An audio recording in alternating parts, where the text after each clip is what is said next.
नमस्कार।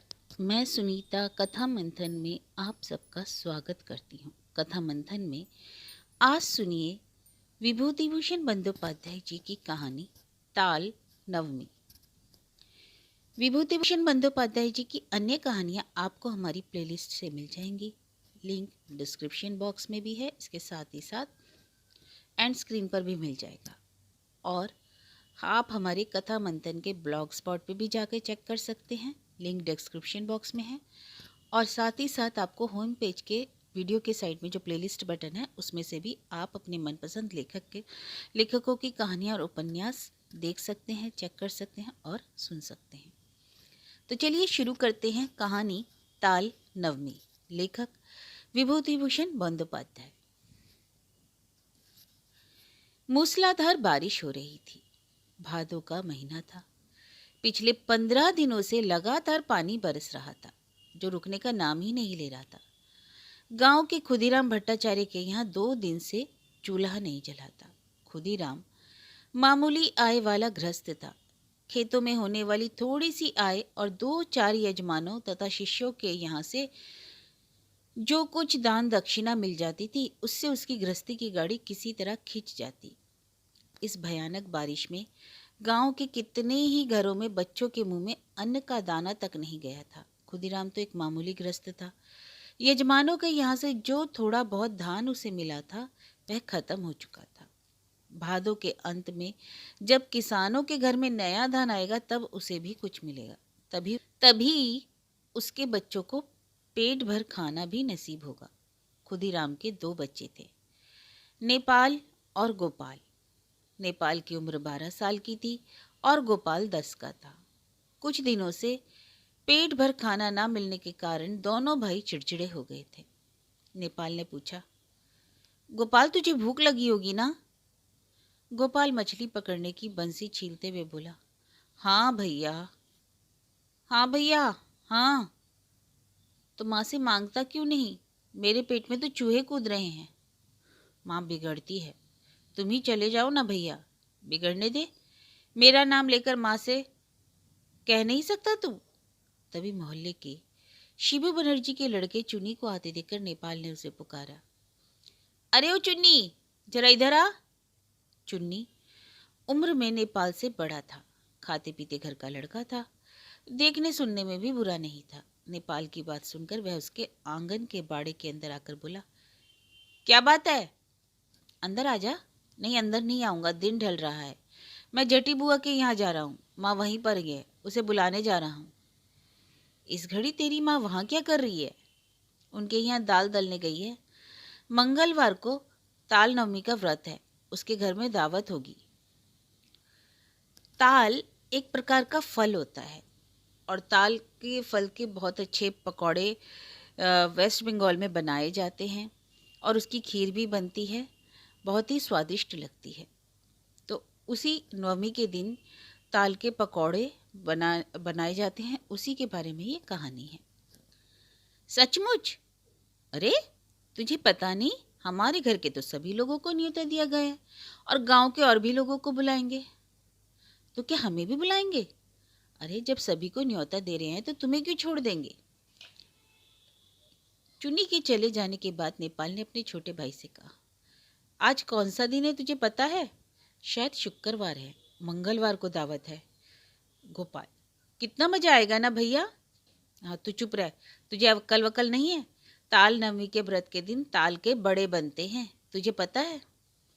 गोपाल को यह पता नहीं था, लेकिन बड़े भाई से यह जानकारी पाकर वह खुश हो गया। अगर यह सच है तब जल्दी ही बढ़िया पकवान खाने को मिलेंगे, इसमें देर नहीं थी। उसे यह पता नहीं था कि आज कौन सा दिन है, मगर इतना जानता था कि दावत मंगलवार को है, जो अब दूर नहीं थी। जेठी बुआ का घर पास ही पड़ता था। नेपाल ने कहा, अच्छा तू यहाँ ठहर, मैं जरा अंदर जाकर पता कराऊं, उनके यहाँ ताल की जरूरत जो होगी, शायद वे लोग हमसे ताल खरीद लें। उस गांव में ताल के पेड़ नहीं थे। आगे मैदान में एक बहुत बड़ी ताड़ दिखी थी। नेपाल वहां से जमीन पर गिरे ताल बटोर कर गाँव में लाकर बेच देता था। जटी बुआ सामने ही खड़ी थी।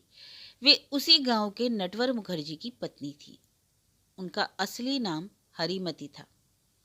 गांव के बच्चे उन्हें जटी बुआ कहकर बुलाते थे। बुआ ने पूछा, अरे क्या है रे? बुआ, तुम्हें ताल की जरूरत होगी। हाँ है तो, इसी मंगलवार को जरूरत पड़ेगी। तभी गोपाल भी अपने भाई के पीछे आकर खड़ा हो गया। जटी बुआ ने पूछा, अरे पीछे कौन खड़ा है रे गोपाल? शाम के वक्त तुम दोनों भाई कहाँ गए थे? गोपाल ने लजाते हुए कहा, मछली पकड़ने। मिली? हाँ, 2 पूटी मछलियाँ और एक छोटी बेले माछ। तो अब जाऊं बुआ? हाँ अब जा बेटा, सांझ हो रही है। बरसात के मौसम में अंधेरे में घूमना फिरना ठीक नहीं। जटी बुआ ने ताल लेने के बारे में कोई खास आग्रह नहीं दिखाया और ना ताल नवमी के व्रत के सिलसिले में उन्हें न्योता की ही दिया। हालांकि दोनों ने सोचा यही था कि उन्हें देखते ही जटी बुआ उन्हें न्योता पर बुला लेंगी। बाहर निकलते निकलते नेपाल ने एक बार फिर पीछे मुड़कर पूछा, आप ताल तो लेंगी ना? ताल? ताल, हाँ ठीक है, दे जाना, मगर कितने पैसे लोगे? पैसे के 2 देता हूँ। जब आप ले रही हैं तो पैसे के 3 ले लीजिएगा। बढ़िया काले पके ताल होने चाहिए। ताल नमी के दिन हमारे यहाँ ताल के पीठे बनेंगे। मुझे खूब बढ़िया ताल चाहिए। बिल्कुल बिल्कुल पके ताल तोड़कर लाऊंगा, आप निश्चिंत रहें। गोपाल ने घर से निकलते ही अपने भाई से पूछा, भैया इनके यहाँ कब दोगे ताल? कल। भैया तुम उनसे पैसे मत लेना। नेपाल ने चौंकते हुए पूछा, क्यों? ऐसा करोगे तभी तो वे हमें न्योता देंगी, देख लेना। धत, मैं ऐसा नहीं कर सकता। मैं इतनी तकलीफ करके ताल लाऊं और बिना पैसे लिए दे दूं? रात में पानी फिर बरसने लगा, साथ में तेज बरसाती हवा भी बहने लगी। पूरब की ओर खिड़की के पल्ले सुतली से बंधे हुए थे। हवा से धक्के से सुतली टूट जाने से रात भर इस आंधी पानी में पल्ले खट खट की आवाज करते रहे। गोपाल को नींद नहीं आई, उसे डर लग रहा था। वह लेटा लेटा सोच रहा था, अगर भैया उनसे ताल के पैसे ले लेगा तो शायद वे उन्हें दावत पर ना बुलाएं, और फिर क्यों बुलाएंगे पैसा लेने से। इसलिए खूब तड़के उठकर गोपाल ने देखा घर के सभी लोग सो रहे थे। अभी तक कोई जगह नहीं था। रात भर होने वाली बारिश थम चुकी थी, बस बूंदाबांदी हो रही थी। गोपाल दौड़ता हुआ गांव के बाहर की ताल दीघी के पास चला गया। वहां चारों तरफ घुटनों भर पानी और कीचड़ भरा था। गांव के उत्तरी पाड़ा का गणेश कौरा कंधे पर हल उठाए इतनी सुबह अपने खेत में जा रहा था। उसने पूछा, अरे ओ खोखा ठाकुर, इतनी भोर कहाँ चल दिए? तालाब के किनारे ताल बटोरने जा रहा हूँ। अरे वहाँ सांप बहुत है मुन्ना, बरसात में अकेले उस तरफ मत जाना। गोपाल डरते डरते दीघी के ताल पोखरे में के ताड़ बन में घुसकर ताल ढूंढने लगा। एक बड़ा और खूब काला ताड़ उसे पानी के करीब पड़ा नजर आया। उसे उठाकर वापस लौटते वक्त और भी 3 छोटे छोटे ताल उसे पड़े हुए नजर आए। छोटा होने के कारण इतने सारे ताड़ एक साथ उठाकर लाना उसके वश में नहीं था, इसलिए सिर्फ 2 ही ताल लेकर वह भागा भागा जटी बुआ के यहाँ पहुंच गया। जटी बुआ ठीक उसी समय घर के सामने वाले दरवाजा खोलकर पानी छिड़क रही थी। गांव में नियम है कि सवेरे उठते ही दरवाजे के बाहर पानी डाला जाता है, इसलिए सुबह सुबह वो पानी छिड़क रही थी। उसे सुबह सुबह वहां देखकर वे आश्चर्य से बोली, क्या बात है रे मुन्ना? गोपाल ने भरपूर मुस्कान के साथ कहा, बुआ बुआ मैं तुम्हारे लिए ताल ले आया हूँ। जटी बुआ ने उससे वे दोनों ताल ले लिए और बिना कुछ कहे अंदर चली गई। गोपाल ने सोचा एक बार पूछ ले कि ताल नमी कब है, मगर उसकी हिम्मत नहीं पड़ी। दिन भर गोपाल का यह हाल रहा कि खेलते खेलते भी उसका मन कहीं और चला जाता था। मूसलाधार बरसात की दोपहर में उसने सिर उठाकर देखा, नारियल के पेड़ की फुनगी से पत्तों पर टपकती हुई पानी की बूंदें नीचे झड़ रही हैं। बांस के पेड़ बरसाती हवा के झोंके से धुरे हो जा रहे हैं। बकुल तला के पोखर में मेंढकों का झुंड डर डर कर रहा है। गोपाल ने पूछा, माँ आजकल मेंढक पहले जैसे क्यों नहीं टर्राते? माँ बोली, वे ताज़ा पानी में खुश होकर टर्राते हैं, बासी पानी में उन्हें मजा जो नहीं आता। अच्छा आज का कौन सा दिन है? सोमवार। मगर तुझे क्या, इसे जानने की तुझे क्या जरूरत आ पड़ी? मंगलवार को ताल नवमी है ना माँ? शायद, ठीक नहीं बता सकती। खुद के यहाँ हाड़ी में भात नहीं जुटता, ताल नवमी के बारे में जानकर मैं क्या करूंगी? पूरा दिन बीत गया। नेपाल ने शाम के वक्त उससे पूछा, तू आज जटी बुआ के घर में ताल देने गया था, तुझे ताल कहाँ से मिले? मैं ताल लेकर पहुंचा तो जटी बुआ बोली, गोपाल आकर ताल दे गया, पैसे भी नहीं लिए। तुझे मुफ्त में ताल देने की क्या जरूरत थी? अगर हमें 1 पैसा मिल जाता तो उससे हम दोनों भाई लाई खरीद कर तो खा सकते थे। देखना भैया, हमें भी न्योता मिलेगा, कल ताल नवमी है। वह तो वैसे भी मिलेगा, पैसा लेने पर भी न्योता मिलता है। तू बिल्कुल बुद्धू है रे। अच्छा भैया, कल ही मंगलवार है ना। रात में उत्तेजना के मारे गोपाल को नींद नहीं है। उसके मकान की बगल में वह बड़े बकुल के पेड़ पर जुगनुओं का झुंड जगमगा रहा था। खिड़की से बाहर देखते हुए वह एक ही बात सोच रहा था कि कब सुबह होगी, कितनी देर बाद यह रात खत्म होगी। जटी बुआ ने उसे खिलाते वक्त प्यार से पूछा, मुन्ना लौकी की सब्जी लेगा? थोड़ी सी मूंगी दाल लेकर अच्छी तरह भात सान ले। जटी बुआ की बड़ी लड़की लावण्य दी एक बड़ी थाली में गर्मा गर्म तले हबुए तिल वड़े पीठे लाकर उसके सामने हंसते हुए बोली, मुन्ना तू कितने तिल पीठे खाएगा? पीठा सर्दियों का जो मौसम होता है, पूस के महीने में बनने वाला एक व्यंजन होता है मीठा, जो चावल के आटे और गुड़ से और नारियल मिलाकर बनाया जाता है। यह कहते हुए लावण्य दी ने पूरा थाली उसके पत्तल पर उड़ेल दिया। उसके बाद जटी बुआ खीर और ताल के बड़े लेकर आई।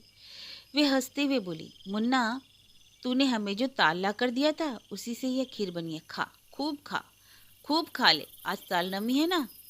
उस वक्त पूरे वातावरण में तरह तरह की स्वादिष्ट सब्जियों की खुशबू समाई हुई थी। हवा में खजूर गुड़ की खीर की सुगंध बसी हुई थी। गोपाल का मन खुशी और आनंद से नाच उठा। वह बैठा बैठा बस खाए ही जा रहा था, उठने का नाम ही नहीं ले रहा था। उसके साथ खाना खाने वाले अपना खाना खत्म कर चुके थे, मगर वह अभी तक खाता ही जा रहा था। लावण्य दी उससे हंसते हुए पूछ रही थी, तुझे थोड़े से और तिल पीठे और दूं? अरे ओ गोपाल, गोपाल, गोपाल! अचानक गोपाल ने आंखें खोलकर देखा। खिड़की के पास बरसात में भीगे हुए पेड़ झाड़ नजर आ रहे थे। अपना जाना पहचाना शरीफे का पेड़ भी था। वह अपने कमरे में लेटा हुआ था। माँ के जगाने पर उसकी नींद टूटी थी। माँ उसके पास खड़ी हुई कह रही थी, अब उठ, काफी दिन चढ़ाया है, बादलों के कारण पता ही नहीं चल रहा है। और वह बेवकूफों की तरह आंखें फाड़कर अपनी माँ की ओर देखने लगा। माँ, माँ आज कौन सा दिन है? मंगलवार। हाँ, आज ही ताल नवमी है। नींद में वह ना जाने पता नहीं कैसे उलझुल सपने देख रहा था। दिन और भी चढ़ गया। हालांकि बदली बारिश का दिन होने से वक्त का ठीक से पता नहीं चल रहा था। गोपाल अपने मकान के दरवाजे के बाहर लकड़ी के एक कुंदे पर आसन जमाकर बैठ गया। पानी बरसना बंद हो चुका था, मगर आसमान में घने बादल छाए हुए थे।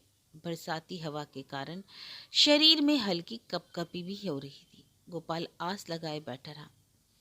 सोच रहा था, जटी बुआ के घर से कोई न्योता देने क्यों नहीं आया। दिन काफी चढ़ जाने के बाद उसके मोहल्ले के जगबंधु चक्रवर्ती अपने बाल बच्चों को लेकर सामने की सड़क से गुजरते हुए नजर आए। उनके पीछे राखाल राय, उनका बेटा सोनू, उसके पीछे कलीवर बनर्जी का बड़ा बेटा पांचू और दूसरे मोहल्ले का हरेन। गोपाल ने सोचा, ये लोग कहाँ जा रहे हैं।